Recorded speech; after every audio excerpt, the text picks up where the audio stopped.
of the model of the Global Fund Partnership, very much driven by the idea of bringing universal health coverage and leaving no one behind.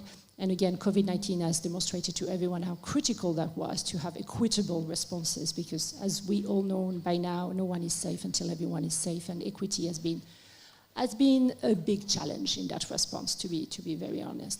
So in that sense, initiatives and innovations that can really help leverage innovation at community level, leaving no one behind, and advancing the universal health coverage ambitions of the countries we support is really, really important. So I'll probably stop here to just saying that for us it's all about strengthening health systems, putting communities at the center, leveraging innovations, and all about partnership with communities, with the private sector, with obviously the countries and the ministries of health, and all partners together to continue advancing our goals. I'll stop there. Thank you very much. Thanks, Francoise. And it sounds amazing, first of all. I love the real-time data information. We know that that's what's needed to get things moving. Next up, we will have the Honorable Minister Tadesse, who is Minister of Health for the Federal Democratic Republic of Ethiopia. Thank you for joining us. And it goes without saying, we know ministers are really busy this week. We know we are not necessarily your first priority, so we appreciate you taking time in between meetings. They're running up, from different locations to join us today, so we really appreciate you. Over to you.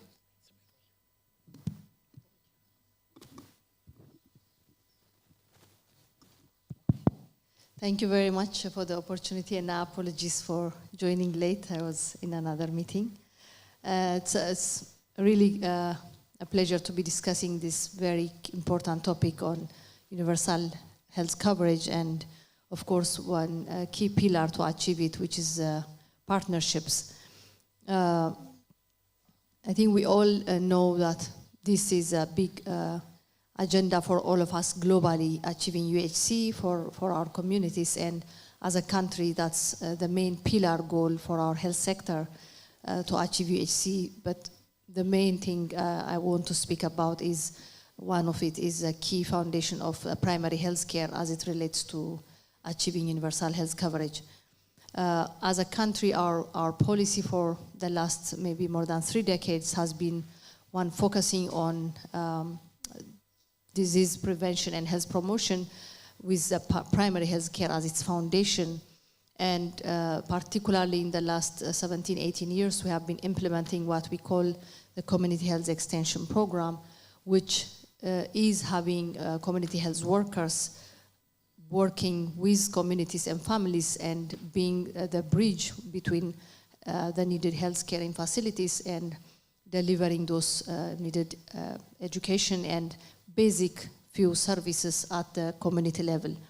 And it was, of course, it has evolved over time in terms of really the package of interventions we provide at the community level through our community health program, where, as many of you may know, Ethiopia is a large country with more than currently 110 million population. And throughout these years, we have deployed around 40,000 community health workers. And these are, initially there was a model of having them as volunteer workers, but this model had shifted towards making them fully paid and for trained healthcare workers, community health workers that are in the system. So this was one critical pillar to make this program sustainable.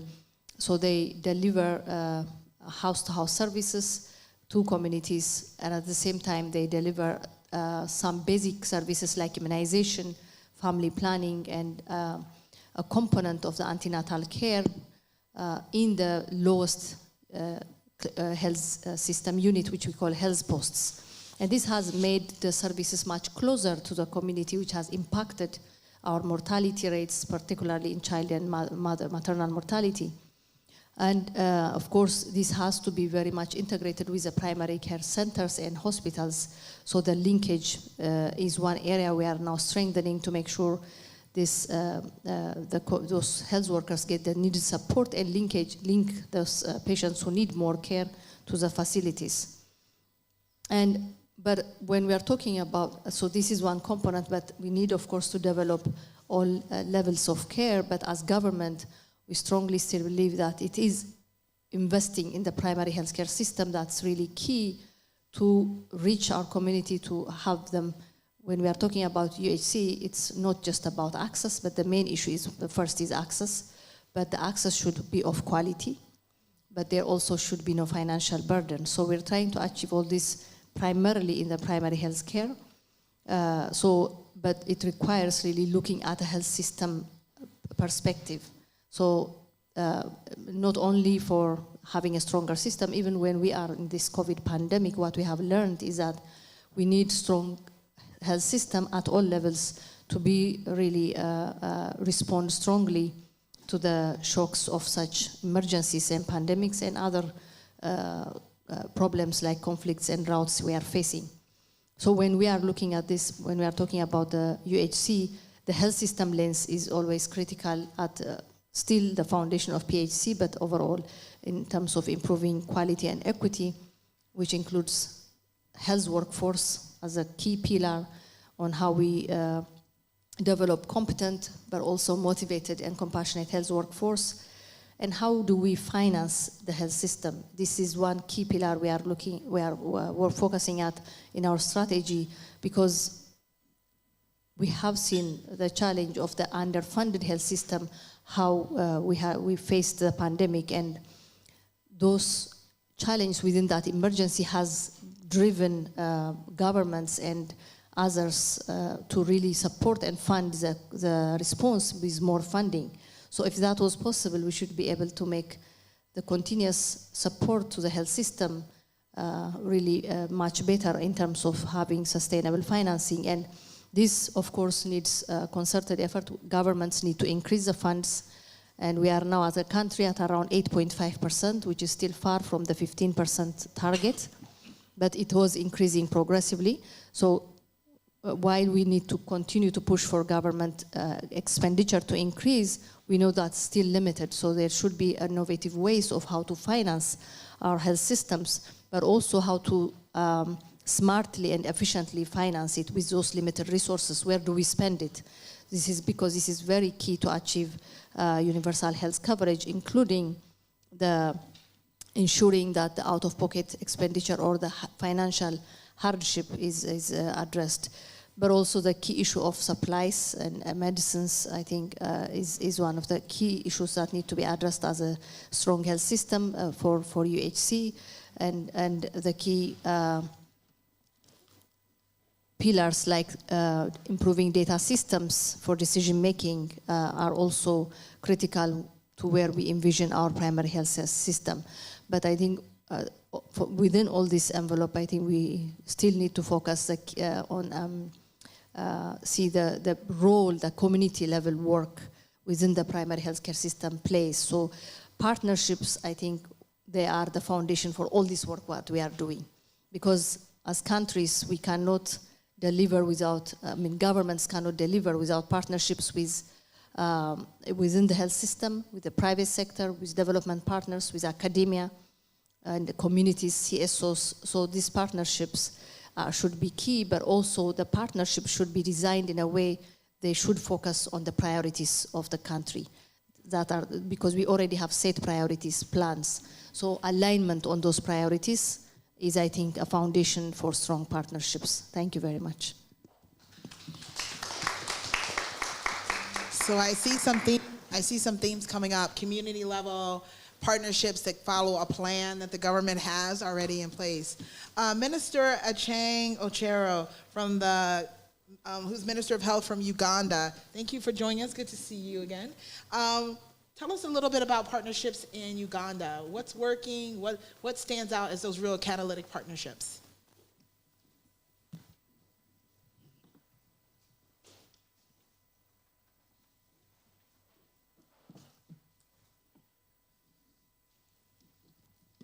And thank you to Minister Kargougou, who's joined us here from Burkina Faso. We'll go to you next. Minister Aceng.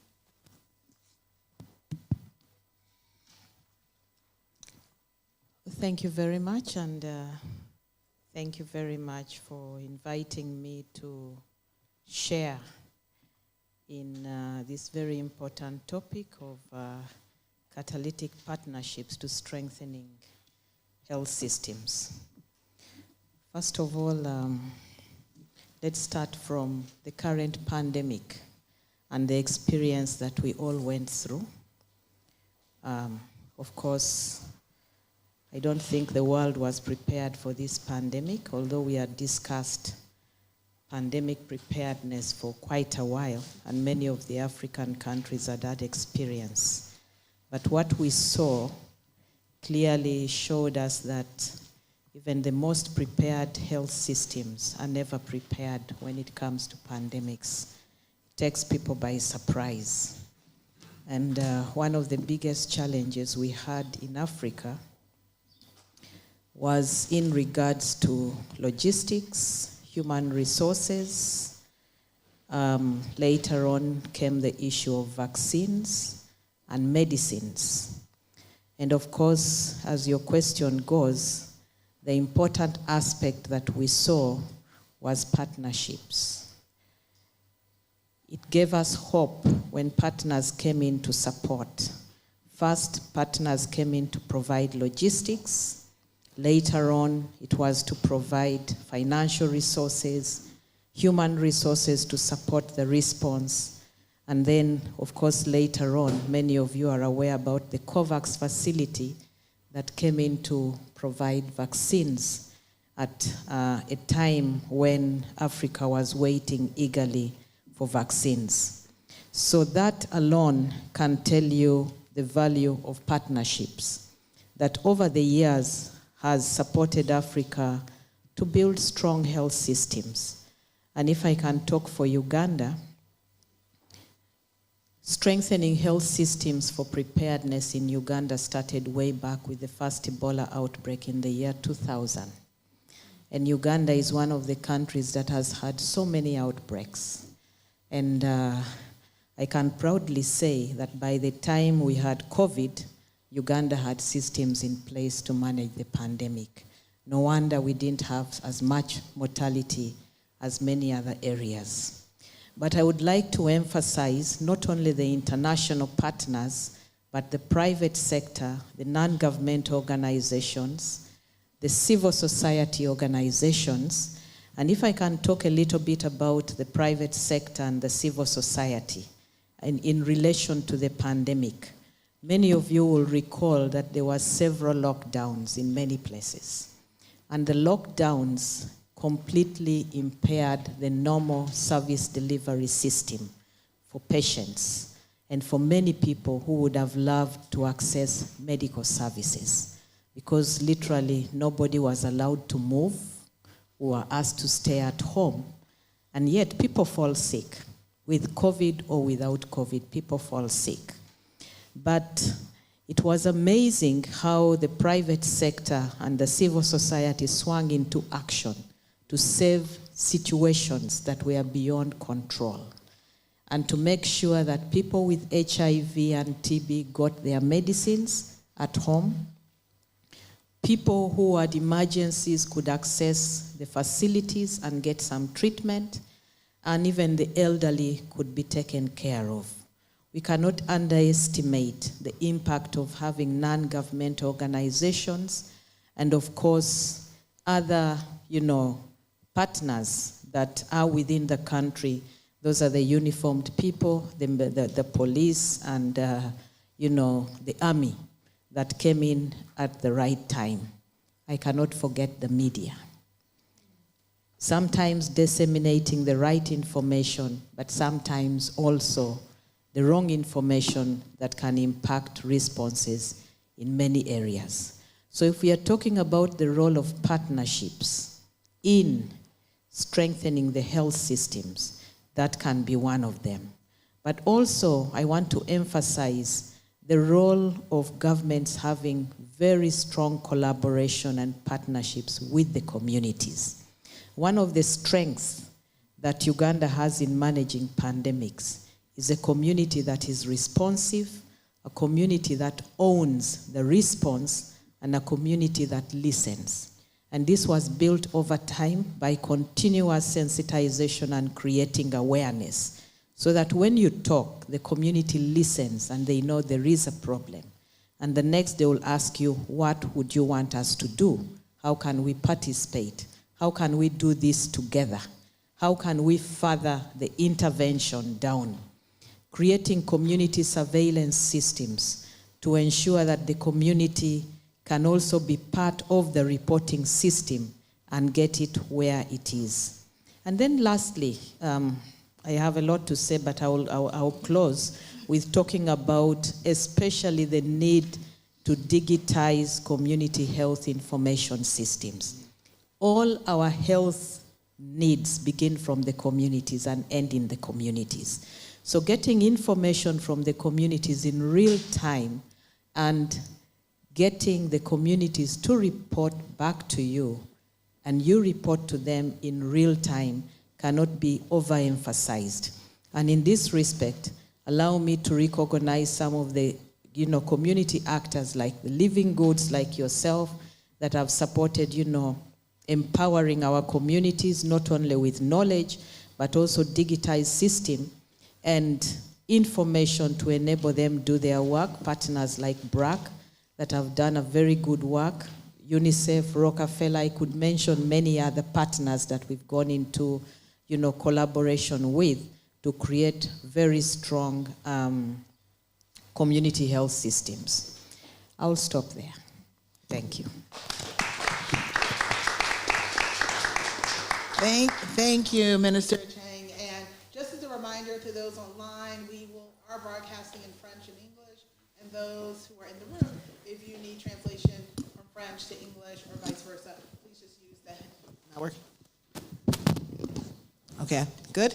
I'll say that again. Those online, you can, there's French and English translation, and those in the room, you can use the headset for French and English translation. Minister Kargougou from Burkina Faso, thank you, first of all, for joining us. As we noted before you came, that we know you're fitting us in. You're a busy week, and we really are grateful to all of you. Minister Chang mentioned something really important, which is partnerships are important, following the lead of the ministers in the country plan, if you want to be good partners, but how important it is for a civil society to have those relationships. And that's what we hope we have here, is a relationship, so we hear directly from you of what works, where can we be helpful and useful. So that is why we're all here in person and online. So we wanted to turn it over to you to tell us a little bit about Burkina Faso. What partnerships are working, how is it working, and maybe what doesn't work.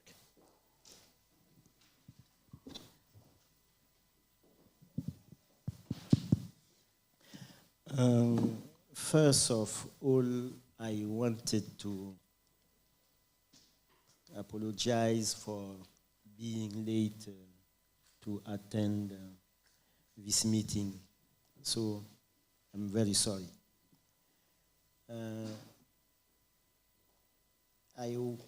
Secondly, I wanted to thank the sponsor for organizing this conversation.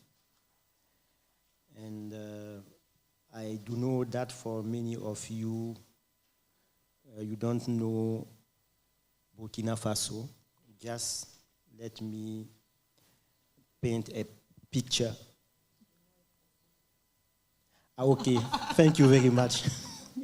My colleague is saying that Burkina Faso is known for football. Thank you very much. Burkina Faso is a landlocked country in West Africa. We are facing now a humanitarian situation with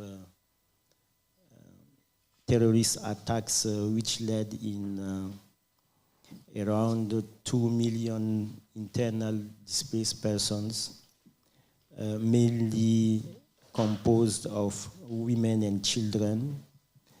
But despite this situation, Burkina Faso population remain resilient.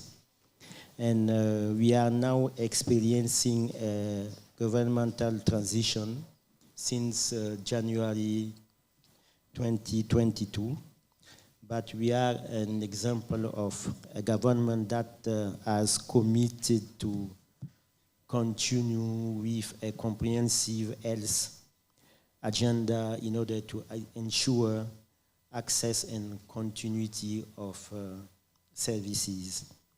Let me tell you that the transition roadmap commits to continue with the health reforms that were ongoing with the just formulated National Health Development Plan.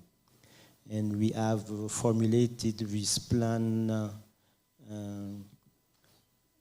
building on Ethiopia experience, where we learn how to formulate a national strategy building on one plan, one budget, one report.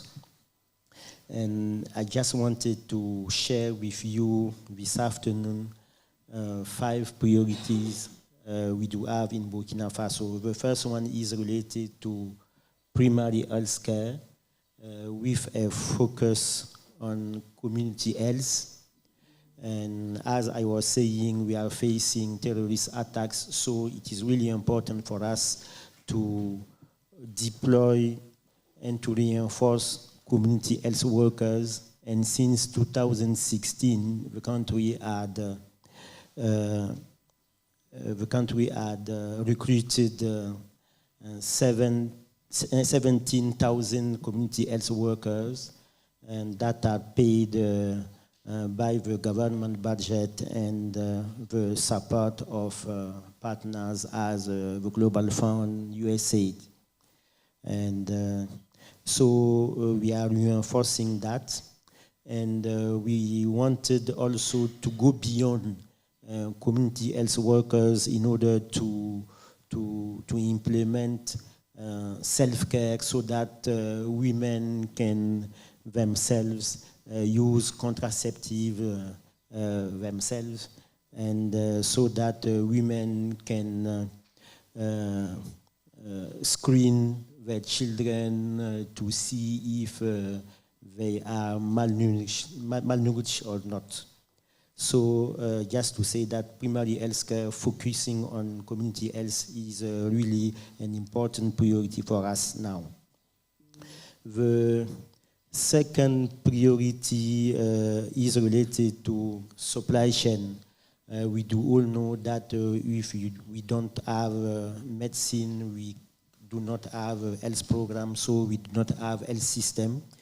And in Burkina Faso, we have a centralized supply management system with distribution done from a central store to the health facilities. But unfortunately, we do have some disruption due to fire incidents that destroyed our stores in November 2021. That now we're standing for a health system to function properly.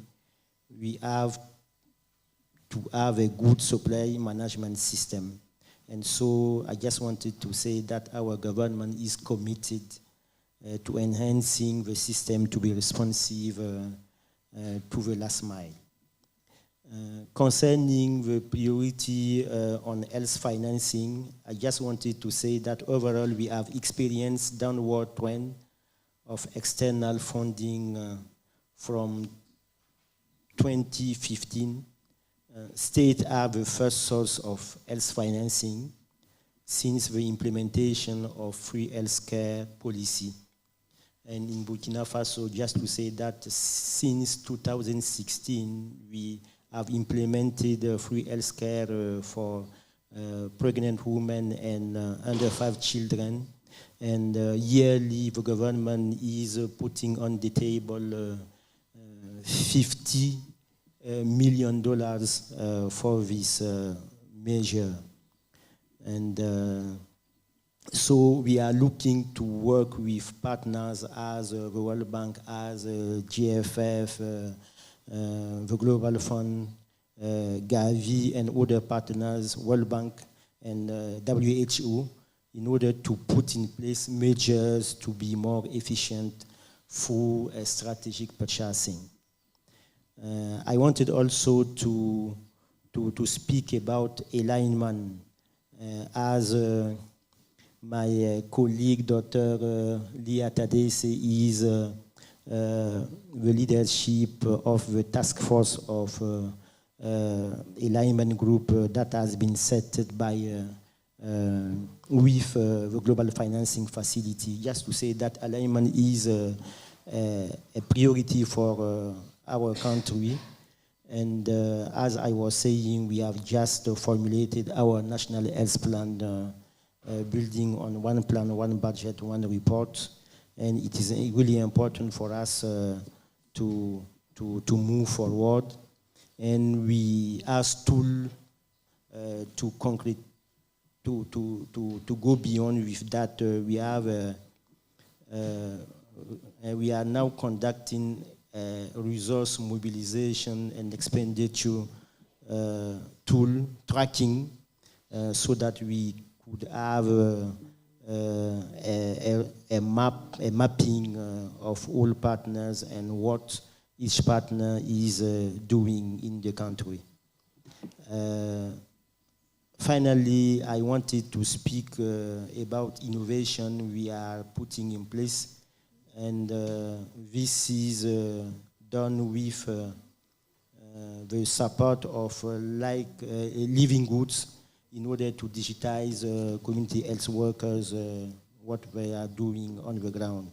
So I just wanted to, it's what I wanted to share this afternoon with you, and told you that even if the country is experiencing terrorist attacks, you are welcome in Ouagadougou in Burkina Faso. Thank you. Thank you, Minister. I'm sure many of us will take him up on that offer. We have enough time to take one or two questions from the audience. Sarah is helping us with that. So remember, no speeches. Just name who you are, what organization, and your question. There's one right there. Then you're number two. Hello there. My name is Mohammed Abdurrahman. I am part of the International Federation of Medical Student Association. Loved everything that you guys have said. With regards to universal health coverage, I'd say it's a very hard commitment for governments to commit to invest to something such as universal health coverage and reforming health systems around primary health care, as it's very difficult to make a an economic debate for, because its outcomes are not very tangible in the near future. So what I wanted to ask is, how does the concept of partnership help in building further political momentum for a concept such as universal health coverage? Thank you so much. Thank you for the question. I love a medical students already think about the politics of health. Ministers, whoever wants to jump in first to answer this or give your views on it? Let's take two. Yeah, let's take two. Right up here, Sarah, there's one up front.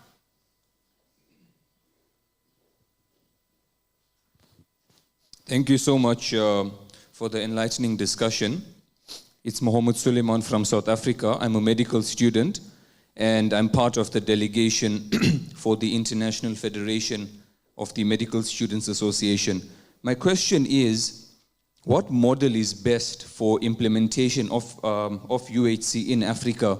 And my second question to Uganda is, how were you prepared for the COVID-19 pandemic? Because you said that that you had systems in place to be able to contain the virus. How was this achieved? Thank you. Great, great. Our future is in good hands with these medical. Let's take these two and let's see where we are on time. Okay. Whoever wants to jump in first. Thank you very much. Yes, it is a difficult commitment. We can all agree achieving UHC is not easy, but it is our responsibility of governments to provide health care for the citizens, the communities, because it is also a human right issue. But how do we collectively work on it? Because it cannot be achieved easily. And as you said, partnership is a key component, because when you look at, the key component is how much resources are we putting into the health system to achieve UHC.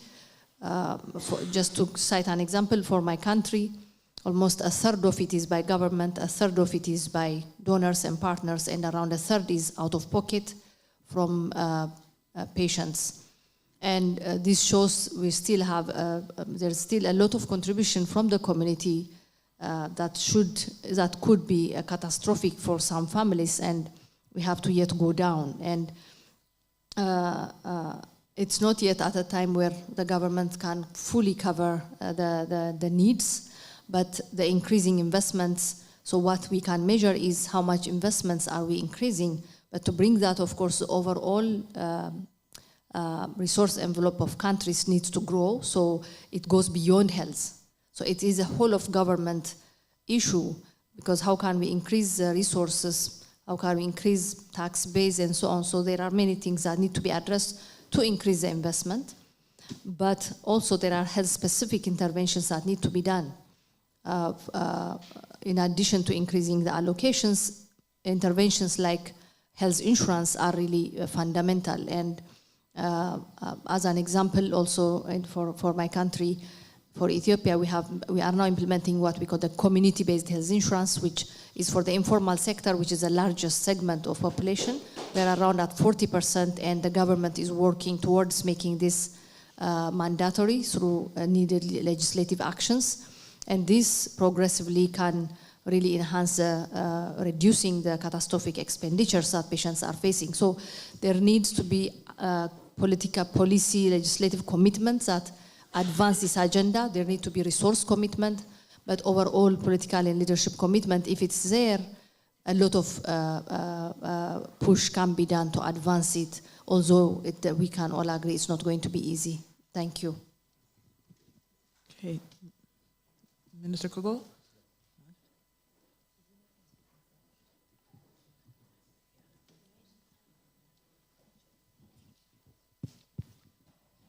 Thank you very much. Let me begin with the last question: how was Uganda prepared?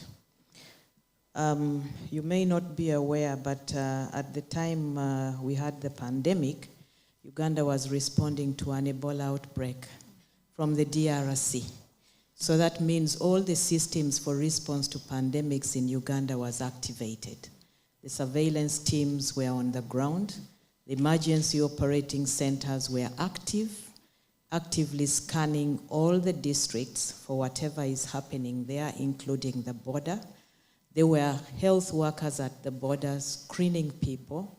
It means the entire system, I don't know how to explain the system to you, but there is a system that works like the army system, up and down, incident command system, and so on, were all activated. So at the announcement, it means Uganda was already in a response phase. So it was easy for us to detect the first case that came in through the airport and then build onto what was happening. But of course, this pandemic was big. It needed many things. That's why I said you may think you're prepared, but until you're faced with a pandemic, you can never know the level of preparedness that you're required to have. So this pandemic required huge resources, and you saw many countries struggling, not only Uganda. It required a lot of workforce to be put in place. It required highly modern equipment that was needed everywhere and any one time.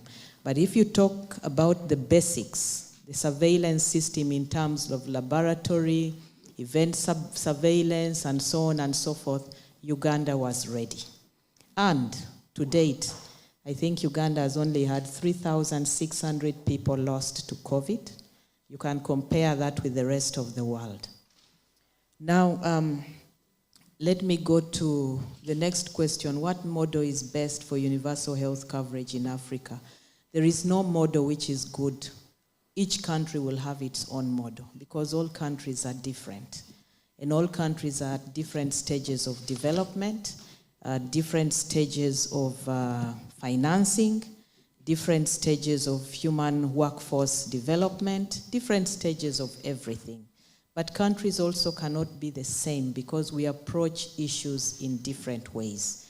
But we have international treaties and that we all sign on to, and so we try as much as possible, to work towards that. But countries did develop roadmaps to universal health coverage. And the roadmaps are specifying what countries will do along the way to ensure that we run the race towards universal health coverage, of course, remembering that the bottom line is that everyone who needs health services is able to access it whenever they need it without catastrophic expenditures. That means we need to have money. That means we need to expand and ensure that our primary health care systems are of quality. That means our communities need to be educated. That means even the tertiary systems have to be working if everybody is to get quality care. Now, first and foremost, of course, is to have sustainable domestic funding for health by all countries in Africa. Is that achievable? Perhaps yes, not now, in the long run. It takes countries to set their priorities right to focus on health. And yesterday, on Monday, all of you heard the theme for this World Health Assembly, Health for Peace, Peace for Health. When there is peace, many things can happen. Many developmental things can happen and can support countries to move towards what we are trying to achieve as universal health coverage. Again, it is important. You talked about the strength of partnerships to build on primary health care to move towards universal health coverage. Most of our primary health care systems in Africa are actually supported by partners, and partners do a great job. I just spoke about partners strengthening communities and enabling the communities or facilitating the communities to access the first levels of care. This is done majorly in Uganda by a team that we call the village health teams. This group of people are empowered by partners like Living Goods, like BRAC, and many others that work with the communities. They educate the communities or the community health workers and then support them with reporting mechanisms that are digitized and, of course, link them to the facilities. So you get a mother that is easily linked to a facility for antenatal care, for delivery, for postnatal care, through the strength of partnerships. Again, we have partners that work with the communities just for purposes of sensitization and health promotion. And the same partners help in ensuring that the communities have the right information. Of course, the leadership is under the ministries of health to ensure that whatever is done is quality and is acceptable. But we also have partners whose roles are just to provide the finances. And these finances are directed through other partners to do the actual work on the ground. So the role of partnerships in moving towards universal health coverage is very essential. And in Africa currently, we are not yet ready to do without partners. We need the partners, both for financial support and for technical support. Thank you. Thank you. Minister Kargougou, would you like to say anything?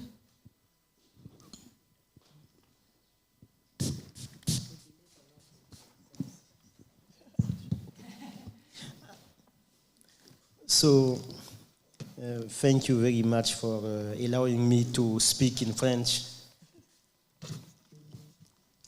Alors oui, je suis tout à fait d'accord avec mes collègues qui disent qu'il n'y a pas de modèle, surtout pas de modèle prescriptif pour mettre en place la couverture sanitaire universelle en Afrique. Les pays, effectivement, ont des situations qui sont très spécifiques. Chaque pays a sa vision, a ses difficultés, ses forces, ses faiblesses. Mais oui, en même temps, je dirais qu'il y a des fondamentaux qui pourraient effectivement s'appliquer de façon un peu commune. Je voudrais d'abord, quand vous avez un système de santé qui n'est pas très accessible à la majorité de la population, je pense qu'il est extrêmement important de bâtir sur les soins de santé primaires. C'est extrêmement important et c'est ce que nous essayons de faire au Burkina. Donc, soins de santé primaire avec deux volets, un aspect communautaire, comme je le disais dans ma production tout à l'heure, dans le contexte du Burkina, quand vous avez des pans du territoire où les services de santé gouvernementaux ne peuvent plus se déployer, vous êtes obligé d'aller vers la santé communautaire, donc de renforcer les capacités des agents de santé communautaire. Et on l'a vu, il y a des expériences à travers l'Afrique qui ont donné des succès en Éthiopie, en Ouganda et dans d'autres pays. Donc c'est ce que nous faisons. Mais il faut même aller au-delà des agents de santé à base communautaire pour capaciter les populations à pouvoir offrir un certain nombre de services essentiels. Quand il faut mesurer le périmètre brachial d'un enfant pour voir s'il est dans le rouge, dans le vert ou dans le jaune, on n'a pas besoin d'aller à l'école pour être infirmière pour pouvoir le faire. On peut capaciter les mères d'enfants pour qu'elles puissent le faire. Quand il faut tout simplement faire une injection sous-cutanée d'un produit contraceptif, on n'a pas besoin d'aller faire 2 ans dans une école professionnelle. Si on parle aux femmes, si on leur explique comment les choses se font, elles peuvent s'auto-injecter ces produits contraceptifs. Donc, il est extrêmement important de mettre l'accent sur les soins de santé primaire, notamment santé communautaire et self-care. Il ne faut pas aussi oublier les services de santé au niveau des formations sanitaires elles-mêmes. Et là, il faut travailler sur l'aspect qualité. Ce qui manque le plus souvent, c'est la qualité des services de santé. Donc, il faut voir l'aspect qualité technique et aussi l'aspect dimension humaine de la qualité. Donc, il faut que ce soit des services de santé qui soient centrés sur la personne. Donc, il faut investir sur les soins de santé communautaires. Évidemment, l'autre aspect sur lequel il faut véritablement investir, c'est le financement. Au Burkina, nous avons lancé, comme je l'ai dit, la gratuité des soins pour les femmes et les enfants de moins de 5 ans, mais la soutenabilité peut ne pas être évidente. C'est pour ça qu'il faut travailler à identifier à l'intérieur de ces groupes-là les groupes les plus vulnérables et qui ne peuvent pas avoir accès aux services de santé afin de les couvrir. C'est pour ça que 6 ans après avoir lancé la gratuité des soins, nous sommes en train de voir comment nous mettons la gratuité en cohérence avec l'assurance maladie universelle que nous voulons lancer. Et donc, nous allons aller vers un achat stratégique des services de santé, ce qui pourrait nous permettre d'être plus efficients et donc de pouvoir mobiliser plus de ressources pour couvrir les différents besoins. Je ne reviendrai pas sur la chaîne d'approvisionnement. Si vous n'avez pas de médicaments, vous avez beau théoriser, vous n'avez pas de programme de santé. Donc, il nous faut mettre en place des mécanismes de chaîne d'approvisionnement qui soient robustes pour travailler en sorte que les médicaments arrivent jusqu'au dernier kilomètre. Et c'est ce que nous travaillons à faire au Burkina avec l'appui de certains partenaires comme, encore une fois, le Fonds mondial, avec le GFF, avec la Banque mondiale, avec l'USAID. Donc c'est juste sur ces points que je voudrais en fait vous entretenir et dire encore une fois, il n'y a pas de modèle prescriptif, mais oui, il y a quand même un certain nombre d'orientations communes sur lesquelles on peut bâtir. Merci beaucoup. Thank you so much. That's great. Yeah, sure. Jump right in. Sorry to take. Considering that also Global Fund that you are here, everything has been said by my colleague ministers, but I want to mention on integrated care, which is very key, I think, for achieving UHC, because we do have a lot of programs that, for valid reasons, did start as vertical programs, but we need to really work on how to integrate care within facilities, looking at children as a whole child, be it immunization or nutrition, and for adults, adolescents, as much as we can, how to integrate care is, I think, one of the key ways to improve the quality, equitable access to care when we think of UHC. And just wanted to add that point. Thank you. No, great points, and I hope you all have been taking notes. I know a lot of information has come out. We're going to move quickly to our discussants who are going to wrap up some key points they heard from the speakers today. Again, we want this to be something that we all are a part of and we take an action plan around. Many of us work in the countries with our ministers and their partners, and then in countries that are not represented here. And you're hearing directly from leadership of what works and how they want partners to show up. So these are things that we want to make sure that we're emphasizing. First up, we have my colleague, Ruth Ngechu, who's the Global Director of External Engagement at Pathfinder International. Thank you very much, Honorable Ministers. Vanni from Global FAD, moderator of today, has highlighted the key themes that have come out. But listening to our able panelists, allow me to reiterate some of them. And one of them is resilient health systems.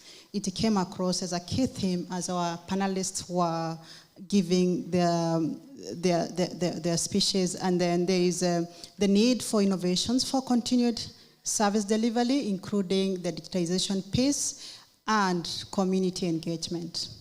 I also had the key drivers of UHC, and one is the digitization, sustainable domestic financing, innovative financing. I think it came from Uganda. People-centered services, that is the involvement of the communities, and governance and stewardship. As they were discussing about the catalytic partnerships, we heard about the need for government ownership. I think the ministers articulated that. And I liked what the Honorable Minister for Burkina Faso said they have in place. One plan, one budget, one place. And I think this speaks to most of us partners when we are coming up with support to our government, making sure that we are responsive to the government needs. And from Ethiopia, the responsive health policy that is prioritizing disease prevention and health promotion, and coalescing partners allowed the efforts towards the health extension program and prioritization of community health workers. And I like it that all of you talked about health workers and not volunteers. I am an ambassador and a great champion for community health workers. And then the last, not least, there was the issue of the clarion call on what the theme of this year's assembly is all about. That is health for peace and peace for health. There is need for us to appreciate the time that we are living in. There was talk about emergencies and the conflicts, and need of all of us to understand the iniquities that this brings. And coming from somebody who have come from Global South, we understand the iniquities, and especially when it comes to service, access to women and children, and the need to have these services integrated and having a comprehensive package that is all-inclusive.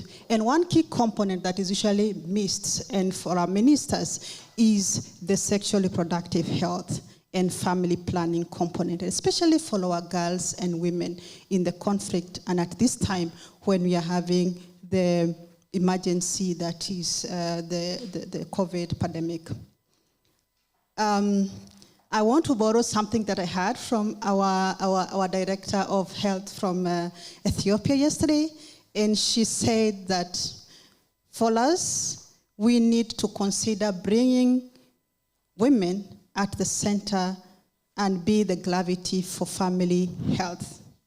Adolescent health will be a breakthrough within the cycle of ensuring mothers-to-be are at the center of care, the children are taken care of, and we'll have families. Prioritizing the health of mothers, our young girls, and our adolescents, because they determine the future, the health of the families in the future. And in conclusion, it is not enough to talk about partnerships without talking about partnerships and comprehensive integrated services and health system strengthening and not talk about the commitments. And I think this came from Uganda. And these commitments are both from the partners and the government. We have to have, as I have said, the one budget, one place, and the governments being at the center. And I guess these are the qualities of a good health system. But we need to commit both as governments, because we cannot have the partners themselves alone, but the governments being at the center and committing towards the same cause. Thank you very much.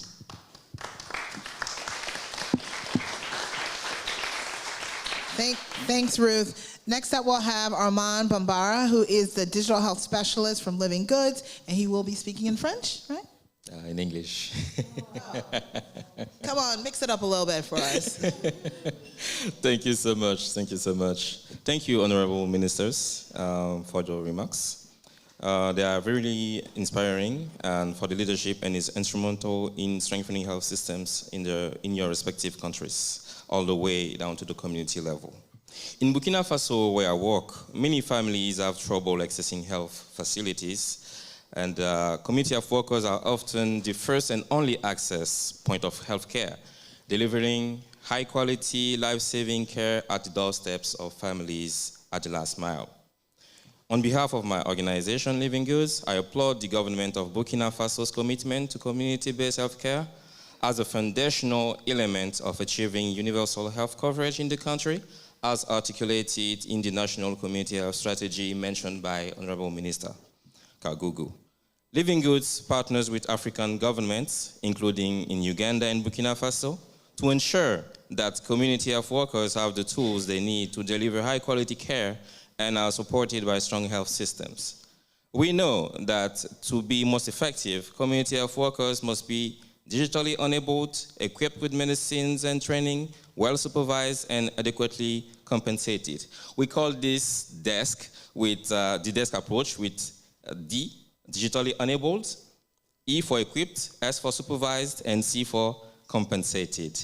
We also know that digital tools help enable consistently high-quality care and the collection of vital health data for governments that is critical in decision-making at every level of the health system.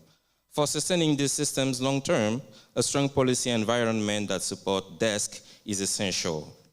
With this in mind, Living Goods is working with Burkina Faso's Ministry of Health and the Global Fund's Data Science Catalytic Fund on the country's roadmap for community health digitization. We are conducting a baseline assessment with support from the Data Science Catalytic Fund to assess the status of Burkina Faso's community health information system and to map partners across sectors working on digitization efforts. With the Global Fund support, a similar baseline assessment is being conducted in Uganda as well, which will help support cross-country learnings and identify best practices. In Burkina Faso, we will be looking at interoperability of the electronic community health information system with the National Health Management Information System to ensure that collected data is analyzed and used by decision makers at all levels of government for improving the delivery of health services. Aligned with the theme of this event, which is Catalytic Partnership to Strengthen Health Systems, digitizing community health systems requires strong partners who we are aligned with the priorities of the Burkina Faso Ministries of Health under the leadership of Minister Kargougou. And in addition to the Global Fund, we have other partners, including UNICEF, Terre des Hommes, DIMAGI, USAID, SIF, and the Bill and Melinda Gates Foundation, but not limited to. This is a journey that Living Goods is working together with the Global Fund, the government of Burkina Faso, and many other partners. Global Fund support for this initiative is of catalytic nature to help the strategy get off the ground. I invite others to join us in this journey to build up this catalytic effort and to ensure a system that is truly sustainable in the long term. And finally, we need to learn from other countries like Uganda, who are walking a similar path in the digitization journey. Soft knowledge exchange is key to making each other better. Operating across these two countries, Living Goods is committed to facilitating that knowledge and experience transfer. By strengthening and scaling community health systems and leveraging partnership in these efforts, countries can reach more people with high-quality, life-saving healthcare and truly achieve universal health coverage. Merci beaucoup.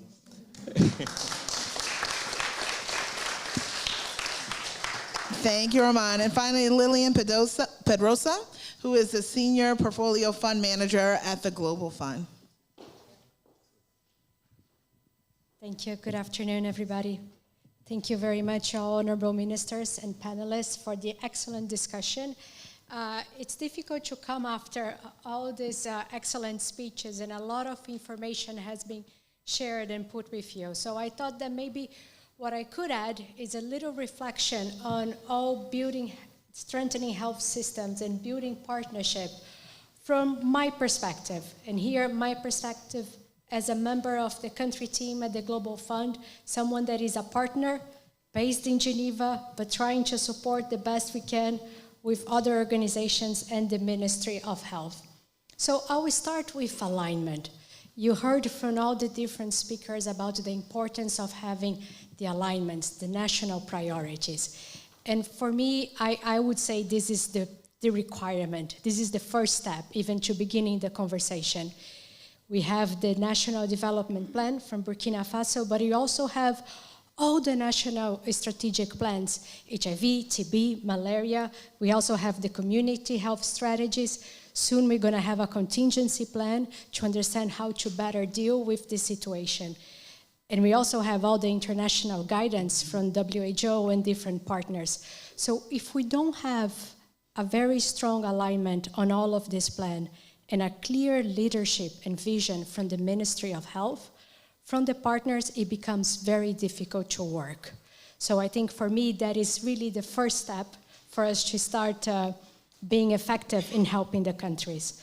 When we think about how we as partners could contribute, what are the game changers for strengthening health system?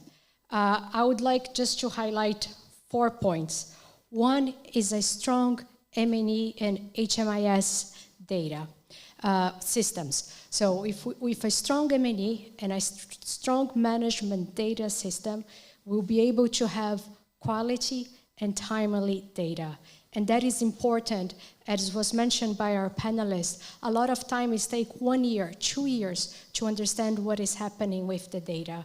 If we're gonna build effective and strong systems, we need a very reliable and a very fast system that can give us the information. The second point is strong health product management system. And the Minister of Burkina Faso really highlights that.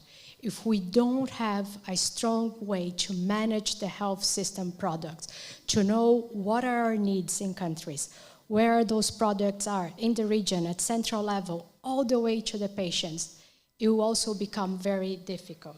The third point is the strong community health system. Without having the desk approach, that I liked very much that, I took note, as well as compensate supervisions, enable community health workers to really be able to deliver the activities. Especially when we think about, the Global Fund, as we work on HIV, TB, and malaria, a lot of those programs were set up as vertical programs. We needed them to be vertical so we could deliver very fast and really have the results. But now it's very important that we can integrate these programs so people at the community can have the integrated service. The fourth point is sustainability. This is a hard one. It's a very difficult conversation, but I think as partners, if you really wanted to have a meaningful impact, we need to be involved in the discussions. And I think it's different ways that we can help. One is reminding everyone that sustainability is a long-term objective. So especially for partners that have 3-year cycle or even 1-year funding cycle, we need to be able to step back and trying to help the ministry with a more long-term plan. The second point on sustainability is to really focus on how we can best invest our money. We need to be smart. We need to work with other partners to try to get the best buck for our investment. We also need to have local and creative solutions. You mentioned South-to-South cooperation. Absolutely. We need to work with other countries and see how we can leverage that. And the last one, and I think Francois knows that very much, we as partners can also be a help for the Ministry of Health, for the countries, in helping with the advocacy with ministries of finances, with regional organizations, with head of states, to make sure that we can mobilize more money for health. Finally, very quickly, just to talk a little bit about partnership and just my perspective on how we partners could work better together. I think for me, it's important to notice that it's not easy for all the partners to work together. You need commitment from the partners to really want to work together. We need to be able to do really exchange and get to know all the partners' programs. We get very much in our own organization. When we talk the language of our organization, we understand all programs, but we need partners to be able to step outside and really get to know what are the priorities of the other partners, to have a common approach, and to be able to share the budget, to share the activities. I think I'll stop here. Thank you very much. Thank you, Lillian. A lot of good information there. So I wanted to give the ministers one final opportunity to have a wrap up. You have 1 minute each to say, what's the biggest thing you want partners here, partners online to take away from this session today? And Minister Tadesse, I'll start with you. Thank you. Well, it's a lot to say in 1 minute, but particularly for partnership, as we mentioned earlier, not duplicating but really aligning efforts is a key message. Aligning with plan, but also aligning what we are doing within country to make sure it complements and synergizes efforts, but not duplicates. But also using government systems progressively. I think we appreciate those work that's being done by partners and funded through partners, but also there should be increasing funding directly to government so that the systems continue to be built. Thank you. Perfect. Minister Kargougou. Sorry. Merci beaucoup. Alors, juste 2 points. Oui, sur l'alignement, je voudrais juste insister sur la cartographie des ressources. Le Burkina est dans cette perspective. Et ça permet véritablement de savoir en fait quel partenaire est dans le pays, qu'est-ce qu'il met sur la table, dans quelle zone il intervient. Donc ça vraiment c'est un outil extrêmement important sur lequel je voudrais insister. Et dans les jours à venir, nous allons convoquer une réunion avec, je m'excuse de le dire comme ça, mais avec les grands donateurs. Nous avons eu une première réunion avec l'ensemble des partenaires jusqu'à ceux qui sont au niveau opérationnel. Dans les jours à venir, nous aurons cette réunion stratégique avec le Fonds mondial, avec la Fondation Gate, avec le GFF, la Banque mondiale, l'USAID. Donc un certain nombre de gros partenaires stratégiques qui devront pouvoir se coordonner avec le gouvernement pour qu'on puisse mieux orienter les ressources. Deuxième point, Sur la santé communautaire, je voudrais insister pour dire que c'est une priorité pour nous et la digitalisation aussi. Et Living Goods est en train de faire un travail remarquable, mais dans les partenaires que vous avez cités, vous avez oublié de citer la Banque mondiale et le GFF à travers le projet de renforcement des services de santé qui est très intéressé à accompagner la digitalisation. Merci beaucoup. Thank you. And Minister Aceng Ocero? Yes.